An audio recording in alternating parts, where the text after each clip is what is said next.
All right, then, welcome back. My name is Tia Timonare.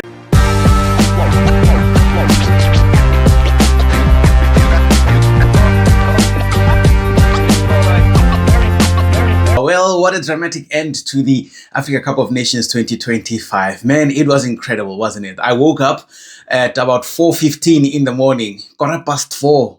Yeah, I was up for the game. It was already going on by the time I got out of bed and switched on the TV and got ready to watch the game. And I do not regret one single moment of the game that I watched. I do not regret any sleep that I missed at all. What a finale. What a dramatic ending to the game. I don't know if you watched it, especially for people that are living here in Japan on a massively crazy time difference or time zone difference. But yeah, the game was hot.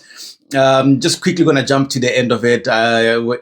For people that didn't see it, at the end, it felt like everything was being done to advantage Morocco. We've been talking for like weeks and weeks since the Afcon started that Lady Luck is just on Morocco's side, but also maybe not Lady Luck, a little bit of human luck. You know, there's been lots of talks of how Morocco is being given a massive push or a massive advantage to win the tournament since they were hosting it, and also because they are like one of these North African countries that we all know they kind of think that they are better than everybody else. Not to offend anyone that is from Morocco or anywhere across North Africa. But yeah, what a finale. When the Senegal coach called his players. So actually, let me tell you what happened for people that missed it, or you know, people that are not interested but wanna hear from somebody that watched the game.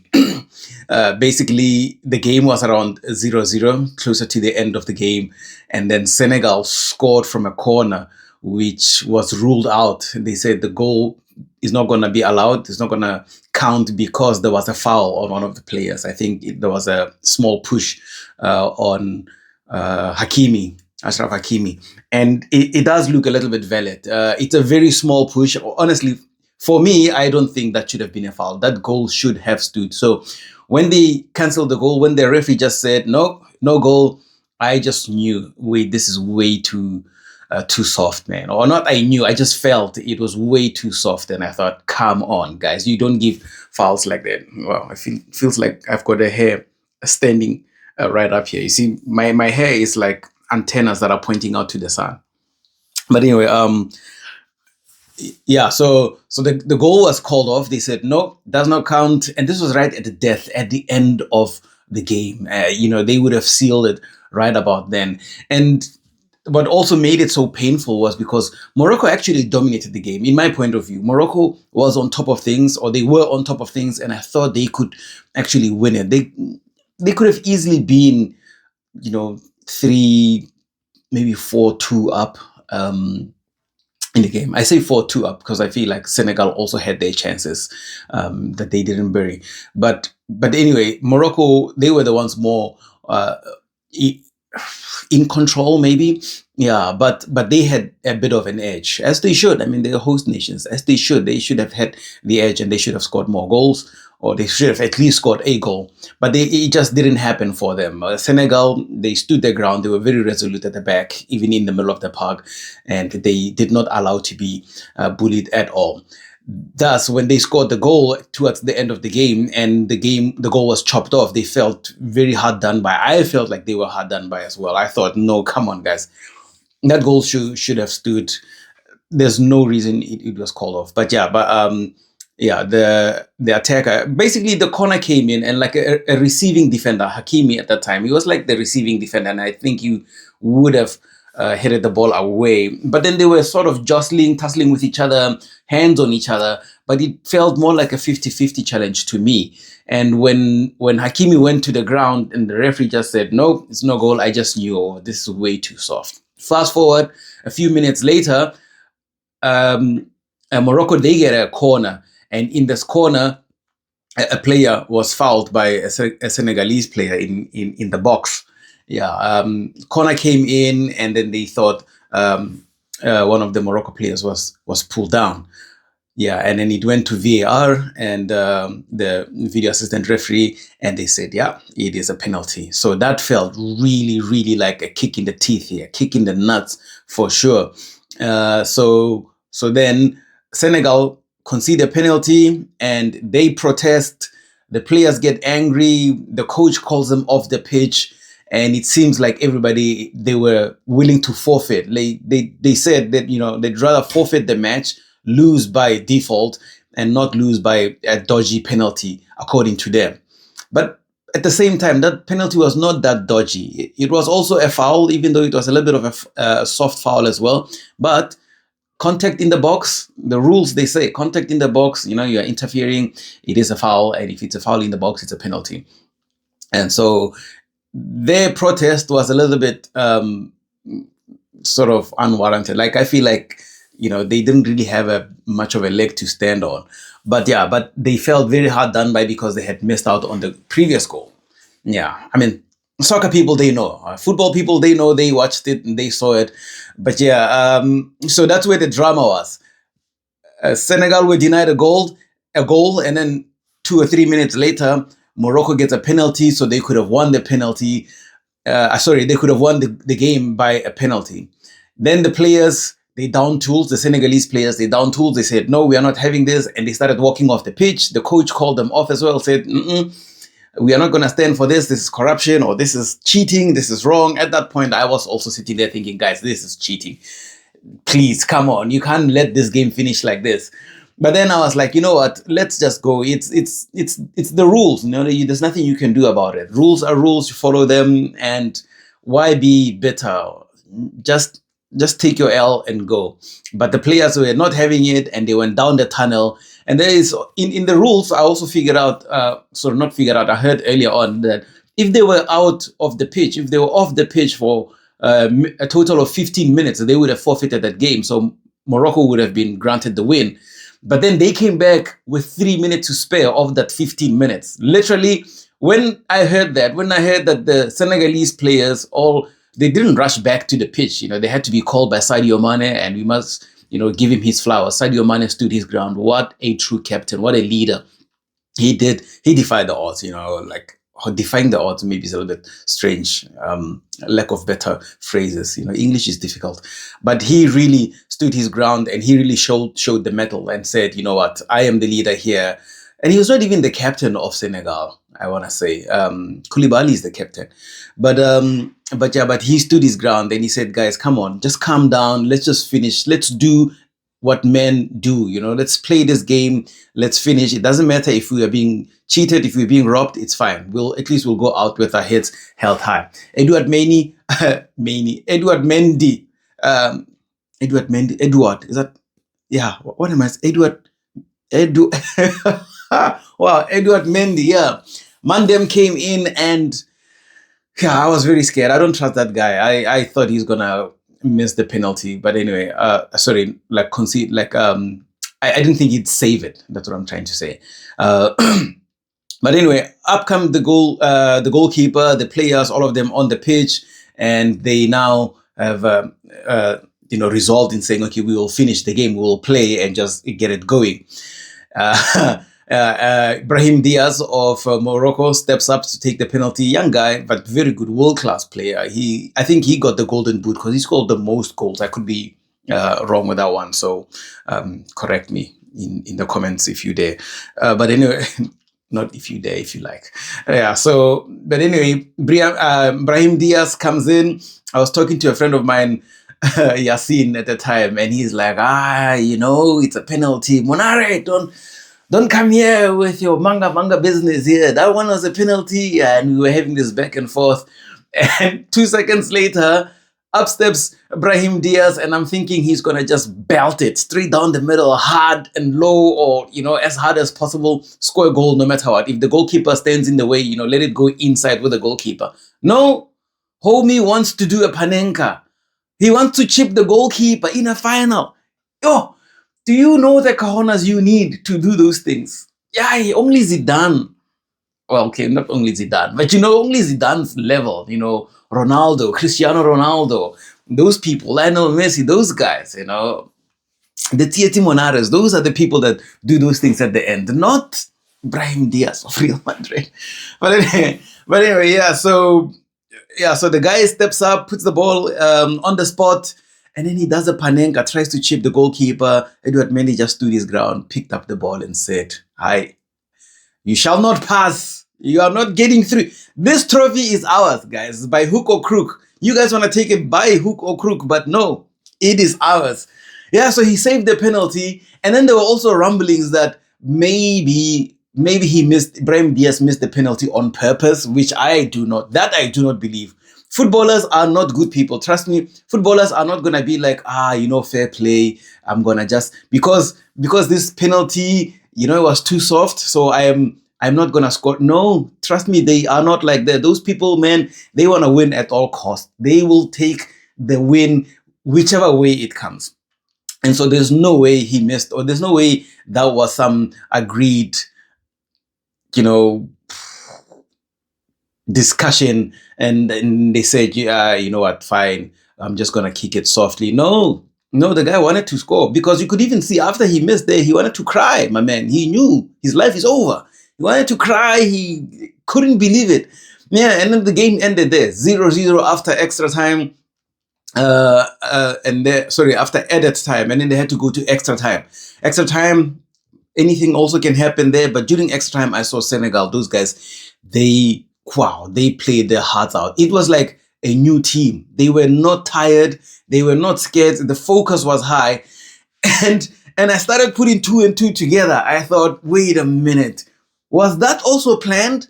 Did Senegal just use the 15 minutes or so that they spent in the dugout pretending that they have given up so that they can get Morocco to drop their guard?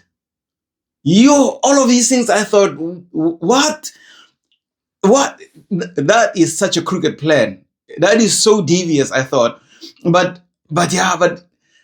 there's no way they could have been that calculating, But that seemed to have worked. It seemed like that happened to Morocco. They let their guard down. When the game started for the extra time, Senegal was all over them.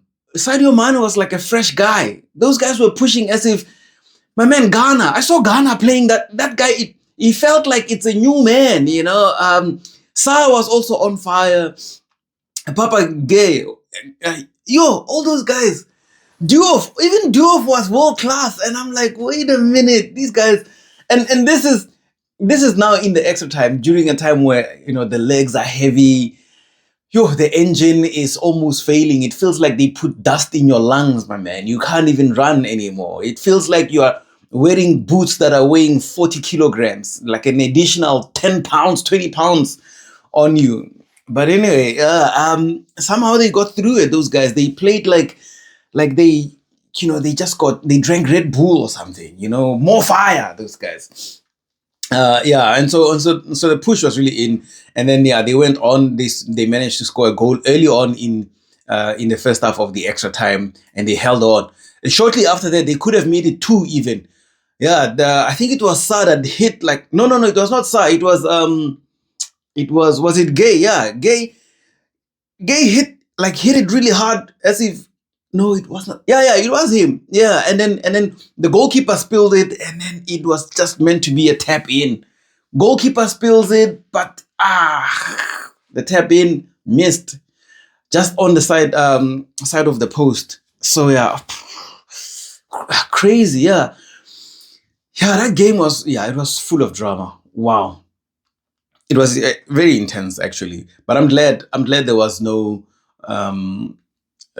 I'm glad they came back from the whole dugout part. The coach actually disappointed me. The Senegalese coach. I didn't expect him to tell his players, to step off the pitch. I thought it was the players that would have tried to, down tools, and then the coach would be like, "No, guys, no, it's fine. Let's do our best." Because at the end of the day, when he's the one telling his players to go, he looks like a coward. He looks like he's.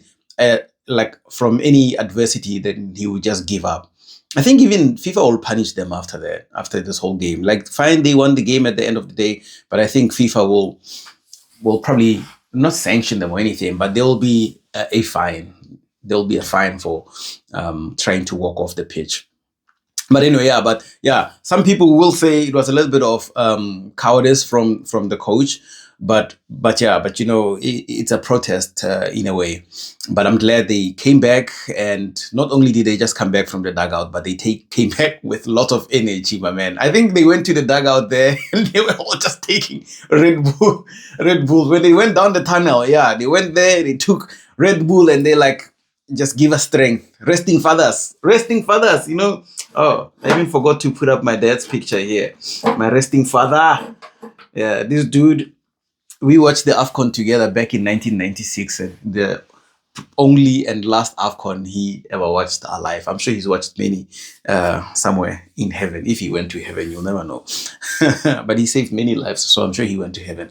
But yeah, we watched Afcon together back in 1996, and I thought we could watch this one together. Me, of course, in person, him in spirit, and we could see Bafana win it. But unfortunately, Bafana, they lost. They lost to Cameroon very early on. Oh my God, they lasted in the Afcon as long as you last for your first round. They went out so quickly. Oh my God. Yeah, they definitely did not last. But Bafana were kicked out really fast. And then fast forward now to Morocco being knocked out by Senegal. Morocco, when was the last time they won the Afcon? 40, 50 years ago, the poor guys.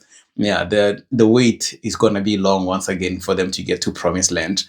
But that was it. Yeah, it was quite an enjoyable Africa Cup of Nations tournament. I really loved it. I hope people really stop with their negativity about Africa, man. Africa is great. It's the best continent to live.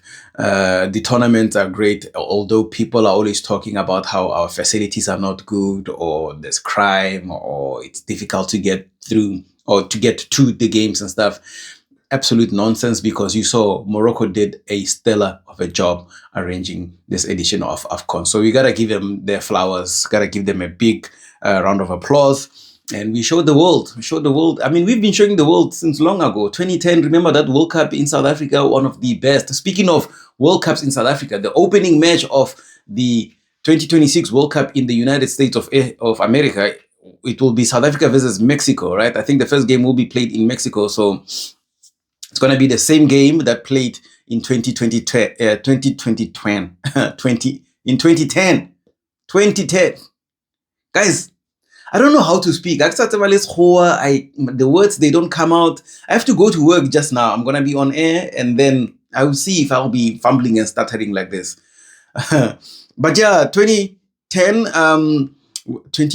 Oh, that's why I'm 2010. Yeah. The opening game was Mexico versus South Africa. Now, 2026, it will be Mexico versus South Africa again. Who knows? Maybe this is the year we take the World Cup. Bafana, let's do this. Yeah, countdown is on. Just a few weeks to go. Speaking of countdown, I am now counting down to the end of this episode. The Afcon is finished. It was really fun. It was nice. Give me some sleepless nights or sleepless mornings. Like today, I woke up very early, so it's going to be a very long day. Today, I'm working the afternoon or evening shift. So I'm going to finish work around 10 p.m. tonight. So I'm going to be quite a long day. But yeah, the countdown for the World Cup is coming up. The Afcon is finished. I've got a new countdown. This one is not really a countdown. Every single year, again, quickly going off topic again, but this is me wrapping up this video. The Afcon, fantastic. Senegal, thank you for beating Morocco and showing North Africa that West Africa and Southern Africa still rule the African continent. Thank you, Sadio Mane. You did it for us. Congratulations. Now, moving on. Afcon is finished, so I'm going to have to start getting new topics to talk about. This is a segue of me wrapping up this video and telling you about these challenges that I usually do. I've been doing them for quite a while. I started them out in South Africa. I was born. No, that's the wrong way to say I was born. I was raised. Yeah. This is the word I wanted to say. I was raised a Christian back home. I still am Christian, although I don't really go to church much anymore. We'll talk about church some other time. I was raised Christian, and I used to attend Roman Catholic Church. Yeah, Katoliki. And then we have this thing called Lent. For 40 days where we don't eat meat, blah blah blah blah, and then it transforms. I mean, you all know what Lent is all about. You give up something for 40 days, basically. That is the idea. And so every single year I've been giving up something for 40 days, but I have actually gone an extra mile. And for the last 5 or 6 years, no, actually not 15 years or so, because I started out in South Africa. I started long ago. Yeah, but I've been giving up stuff for the last, let me just say, actually, for the last 10 years or so, I've been giving up something for 100 days, like 3 months plus 10 days, 90 days plus 10. Yeah, I've been doing that. My math is great, isn't it? Yeah, I've been doing that for 100 days. I give up something at the beginning of the year. Usually I start on the 1st of January and I go all the way up until Easter has passed, which is around April. This time around, I'm a little bit late. So I'm starting now. Today is the 19th of January. I'm gonna start today and I'm gonna be giving up. Gonna be very tough, this one, for the next 100 days. I don't know when 100 days will be from the 19th of January. It's probably gonna be the 29th of April, if my math is good, if my calculations are correct. Yeah, from the 19th of January up until the 29th of April, I'll be giving up something. I'll be giving up something for 100 days. Do you want to guess what it is? No, it is not sex. So why would I do that? Am I crazy?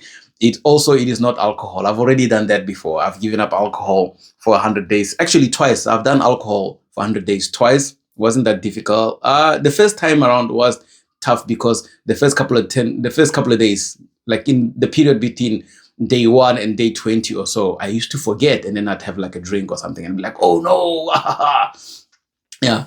But I've given up alcohol, I've given up meat, I have given up desserts, sweets, I've given up sugar, I've given up coffee for 100 days. Yeah, I've given up so many things. But the two toughest things that I have not given up for 100 days are video games, PlayStation. I've never given up PlayStation for 100 days. And I think that one will be the biggest challenge. I spend most of my screen time, most of my TV screen time is spent on video games, not watching series or watching football or anything. It's video games. That's why video games will be so hard for me to do. And then the second toughest one is my, what do you call this? Guilty pleasure is giving up potato chips, mazimba. Oh my goodness. I love potato chips so much. All kinds of potato chips. I chow potato chips on a weekly basis. And one of the things that I had also been doing recently, or not recently, also the last couple of years, is whenever I travel, I try a lot of different potato chips from different countries. I had some really good ones. I forget the names. I never really keep up with the names, but I just open a bag and I try something. But I had really good ones in the United States. It's funny that the United States is the one where I've had one of the best, and it's a country that I always talk bad about the most. But yeah, US, I had great potato chips. Obviously, South Africa, yeah, I won't mention that one because it's my home. In Germany, surprisingly, I also found some nice. Oh, wait, never mind. Germany. When I was in the Philippines, yeah, I had some really nice ones as well. Oh my goodness, yeah. But countries that surprised me with not great potato chips were Norway. I can't remember having good ones in Norway. Belgium as well. I didn't have nice potato chips there. But the UK were very similar to South Africa and America, so it wasn't a big deal. But yeah, whenever I go to like a different country, I try two things. I try the yogurts and now that I think about it, yeah, maybe next year I'll do 100 days without yogurt. That will also be death. Oh my God. Hey, look, these things might sound easy to you, but to me, it's hard. Oh my goodness.